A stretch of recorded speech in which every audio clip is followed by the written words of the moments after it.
โอเกตธรรมธรรมะเตนะทาสุขะวิมังกันตาวันติโนตนะปะทัง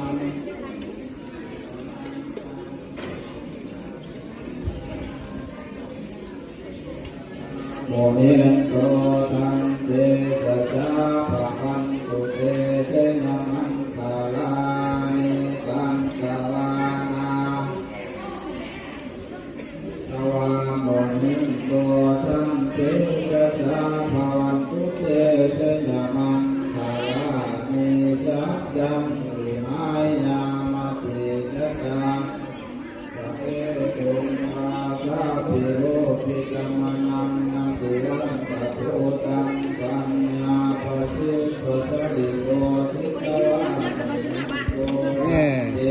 เดินทางปลอดภัยเด้อ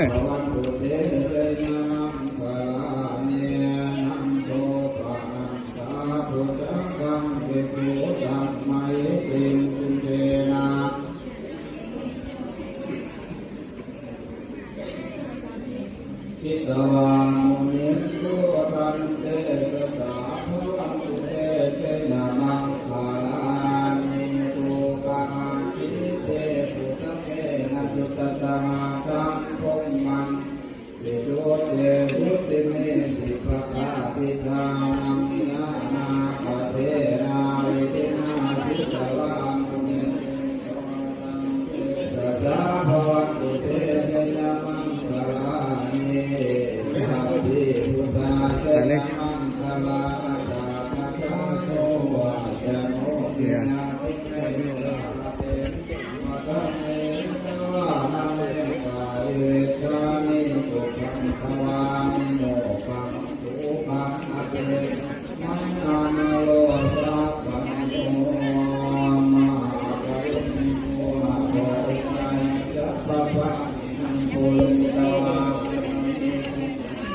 สัพพะทิโมกะมังเตนะสังฆาอาวุโยเตเตนะสารังเตนะโอโพธินะโมเรตะปะญานะเดวัตโมเรวัตตวังมีปะระกิตะปะระเกติปะตาโอตะเรอะภิเกสัพพะพุทธานังนานัมมะโตปะโมทะติยุนตะนะตุโหติตังตุปะโนโภโมโตจะโตมิสังสัมมาจาวิสุปะทังตินังกายะกัมมังวาจากัมมังปะทังตินังปะทังตินังมโนกัมมังปะเนติเตปะทังตินังปะทังตินังสังฆังวะปะทังตาเตปะทาวิเนเตภาตาภิกขิตาเวโรละหะพุทธัสสะสัพพิอโลกาสุขิตาโอตาสมาสัพพินาทิปิจักตตวะพุทธาลัตนะโมตัสสะพุทธังมา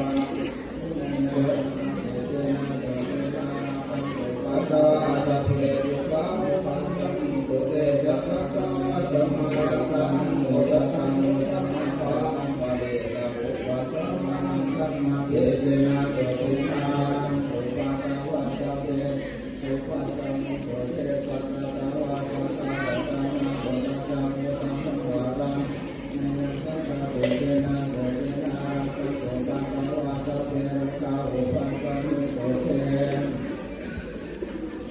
โตโพธินะโมเรวะสุภามุภาเวนะสัพพะธัมมามุภาเวนะสัพพะสังฆามุภาเวนะพุทธารัตนังธัมมารัตนังสังฆารัตนังวินังรัตนังอนุภาเวนะจัตโตปาติเตสะหัสสะนุภาเวนะปิตากัตตยานุภาเวนะวิโลกวะกะนุภาเวนะอินานุภาเวนะจัตตยาเวนะจัตโตจักขะพุทธานุภาเวนะจัตตะติโตเอเตโนวันโตระมะหังสะลังกังกังโลสัพพะเทวตาสัพพะสังฆานุภาเวนะจัตโตภวันตุเตภวันตุสัพพะมังสะลังกังกังโลสัพพะเทวตาสัพพะสังฆานุภาเวนะจัตตะติเตภวันตุเต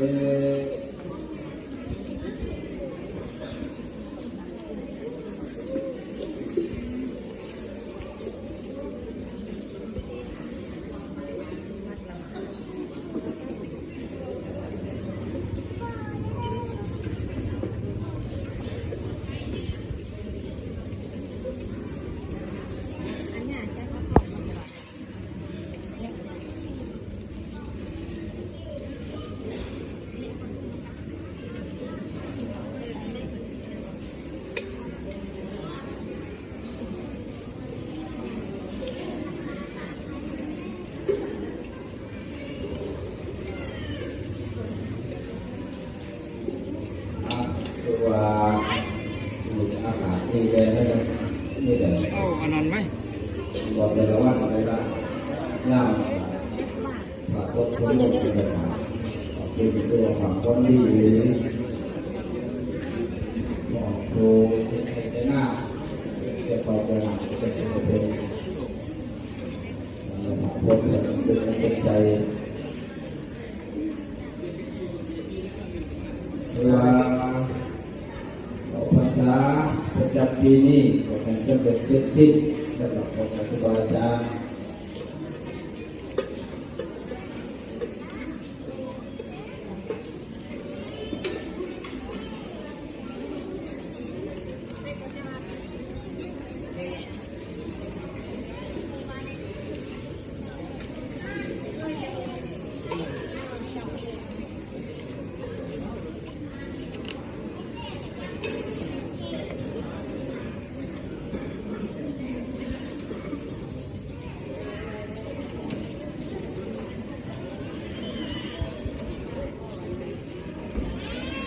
จัดช่องเลย ใช้บาจัดน้อมแล้วก็อยู่รวมสำหรับภาษีครูบาอาจารย์เริ่มรับเราแล้วอีกสำหรับงานชกนี่คือว่าน้องผลทานมีความวด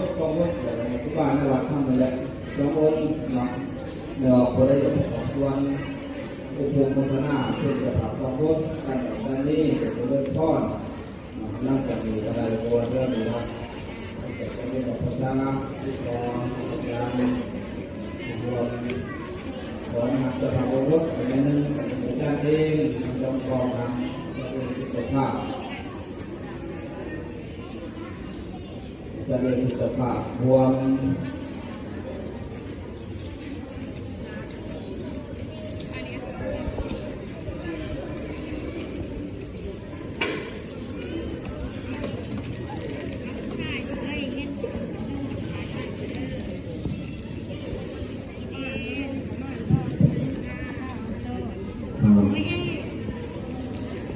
หลังจากสำหรับแล้วสภาวกรรมเนาะทางใดว่าท่านมีเยี่ยอยู่ถึงเขาสวัสดีตลาดที่ฝั่งวงตัวที่ก่อนวงดีได้นำเสนอที่เขาบอกว่าจากนั้นมาจากนั้นไม่จะได้มีการปาสีจูฝันวันอัตวัจารอยู่ในวัดในสีวันของพวกเขาตั้งแต่ในความฝันจุดจบงานไว้จะมาแสดงต่อสู่วิธีบุกคอแต่แขนวันบุกขาบุกคอเอายาวจะได้บุกแขนจะได้บุกคอขาบุกต่อแขนมันจะได้บุกคอบุกแม่โยมไปโดยเพื่อนเรามาสาวผู้บริโภคแก้ว